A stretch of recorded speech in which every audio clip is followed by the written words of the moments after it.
আমার এই গল্পের নাম গাধা বেচতে যাওয়া। একবার এক বয়স্ক ব্যবসায়ী ও তার পুত্র দুজনে মিলে তাদের একটা গাধাকে নিয়ে শহরের বাজারে বিক্রি করতে গেল।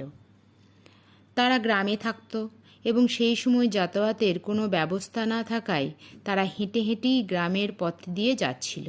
কিছু দূরে যাবার পরে পথে এক যুবতী তাদের দেখে হাসতে হাসতে পরস্পর বলাবলি করতে লাগলো, দেখো ওরা কি বোকা, ওদের সঙ্গে একটা গাধা আছে অথচ ওরা গাধার পিঠে না চড়ে হেঁটে হেঁটে যাচ্ছে। ব্যবসায়ী সেই কথা শুনে তাড়াতাড়ি তার ছেলেকে গাধার পিঠে তুলে দিল, কিন্তু সে নিজে পেছন পেছন হাঁটতে লাগলো। কিছু দূর যাবার পর কয়েকজন বয়স্ক মানুষ তাদের দেখে বলল, দেখো বৃদ্ধ হলে শেষ পর্যন্ত এই অবস্থায় হয়। জোয়ান ছেলেটি নিজে গাধার পিঠে চড়ে যাচ্ছে আর তার বৃদ্ধ বাবা হেঁটে হেঁটে চলেছে। তারা ছেলেটিকে নির্দেশ করে বলল, এই ছেলে, তুমি গাধার পিঠ থেকে নামো, পরিবর্তে তোমার বাবাকে চড়াও। তখন তারা তাই করল। ছেলেটি নেমে পড়ল আর বয়স্ক ব্যবসায়ী গাধার পিঠে আরোহণ করল। এইভাবে কিছু দূর তারা ঠিক যাচ্ছিল, তখন পথে এক মহিলা তার শিশুকে নিয়ে বিপরীত দিক থেকে আসছিল। তাদেরকে দেখে মহিলাটি মন্তব্য করল, এই যে মহাশয়, নিজে আরাম করছেন আর ছেলেকে হাঁটাচ্ছেন, আপনার পেছনে বসার মতো তো যথেষ্ট জায়গা রয়েছে, ছেলেটিকেও তো বসাতে পারেন ওখানে। সেই কথা শুনে তখন তারা তাই করল। ব্যবসায়ী তার ছেলেকে তার পেছনে গাধার পিঠে চড়িয়ে একসঙ্গে রওনা হলো।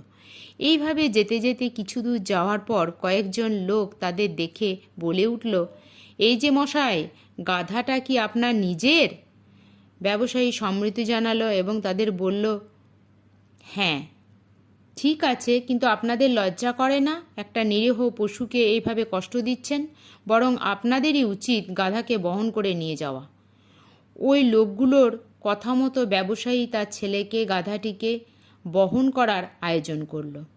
তারা একটা লাঠির সঙ্গে গাধাটা চারধারে বেঁধে পায়ে ভালো করে বেঁধে নিয়ে লাঠির দুই প্রান্তে দুজনে কাঁধে করে নিয়ে গাধাটিকে বহন করতে লাগলো।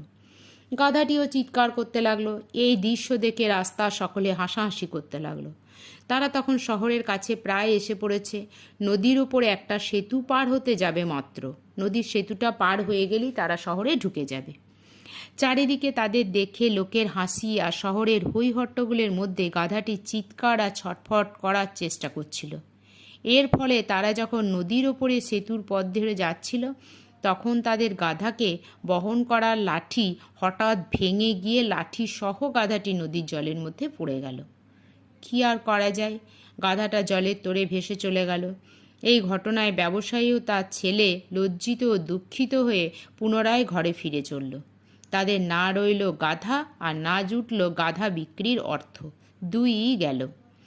এই ঘটনা থেকে আমরা এই শিক্ষা লাভ করি যে নিজের উদ্দেশ্যে অবিচল থেকে জীবনে অগ্রসর না হলে জীবন কখনো সার্থক হয় না।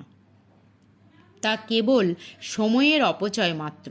সকলকে সন্তুষ্ট করার চেষ্টা করা হলে শেষ পর্যন্ত কাউকেই সন্তুষ্ট করা যায় না। মানুষের একমাত্র উদ্দেশ্য হওয়া উচিত ভগবানকে জানা এবং তাকে সন্তুষ্ট করা।